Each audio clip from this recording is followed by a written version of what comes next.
नमस्कार दोस्तों। अंग्रेजों ने भारत पर लगभग 200 वर्षों तक शासन किया है। अंग्रेज सन 1600 ईस्वी में एक व्यापारी के रूप में भारत में आए थे, लेकिन सन 1719 में प्लासी का युद्ध और सन 1764 में बक्सर का युद्ध जीतने के बाद अंग्रेज एक व्यापारी से सीधा भारत के भाग्य विधाता बन गए। यहीं से अंग्रेजों ने भारत के लोगों का शोषण करना शुरू कर दिया। अंग्रेजों के आने से पहले भारत विश्व का सबसे बड़ा आकार वाला और उद्योग में नंबर 1 देश माना जाता था। जो देश कभी पूरी दुनिया को मसाले, चीनी, सूती वस्त्र, नील और औषधि आदि का निर्यात किया करता था, उस देश को लोग ब्रिटिश आर्थिक नीतियों के कारण दाने दाने के लिए मोहताज हो गए।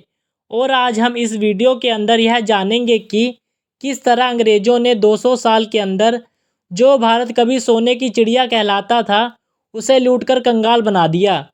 अंग्रेजों ने भारत आने से पहले भारत कितना अमीर और कितना समृद्ध देश था, आप इस बात से अंदाज़ा लगा सकते हैं कि कैम्ब्रिज यूनिवर्सिटी के फेमस हिस्टोरियन एंगस मैडिसन ने अपनी पुस्तक tours of the world economy में लिखते हैं कि महमूद गजनबी के आक्रमण से पहले यानी 1000 ईस्वी पहले भारत विश्व जीडीपी में 30% हिस्सेदारी के साथ दुनिया की सबसे बड़ी अर्थव्यवस्था देश में भारत का 25% जीडीपी था।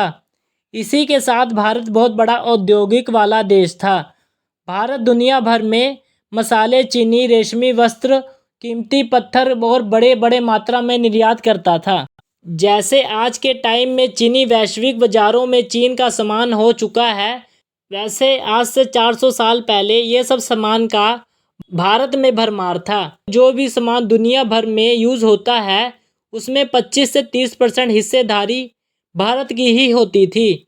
इसके विपरीत 1600 शताब्दी में इंग्लैंड कैसा था, आप इस बात का अंदाज़ा इससे लगा सकते हैं कि फेमस हिस्टोरियन आचार्य चतुर्जी बताते हैं कि 1600 शताब्दी तक ब्रिटेन भी किसानों वाला देश था। उनके घर भी कच्चे मकान जैसे थे, काफ़ी मात्रा में गरीबी थी। उनके बाज़ार की दशा गांवों के बाज़ार से भी बिगड़ी दशा में थे और लोगों के पास पहनने के लिए कपड़े तक नहीं थे। उन्होंने उसके लिए घास के कपड़े बनाकर पहना करते थे।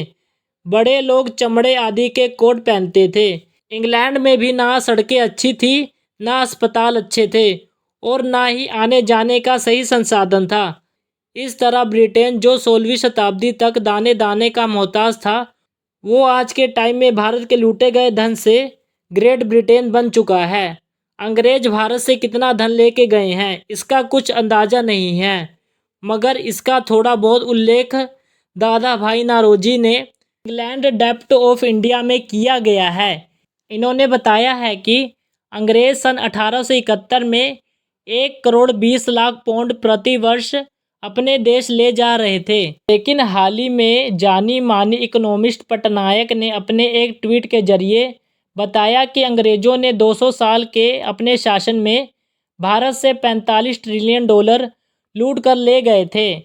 इसे हम अगर रुपए में कन्वर्ट करें तो यह रकम इतना हो जाता है कि इसे आप काउंट तक नहीं कर सकते। ये रकम इतना ज़्यादा था कि हम दुनिया के 3 बड़े देश चीन, अमेरिका, जापान की कुल धनराशि मिला दें तब भी यह कम पड़ जाएगी। इतना सारा पैसा अगर अंग्रेज़ों ने ना लूटा होता और भारत के विकास में इतना सारा पैसा लगा होता तो भारत आज के टाइम में सबसे शक्तिशाली वाला देश होता। हमारे देश में ना तो गरीबी होती और ना ही 1% बेरोजगारी होती, हर जगह उन्नति होती। लेकिन अंग्रेज़ों ने कभी यह नहीं माना कि इनका यह देश समृद्ध हमारे भारत के पैसों द्वारा हुआ है। आज की वीडियो इसी के साथ ख़त्म करते हैं। मिलते हैं नेक्स्ट वीडियो में।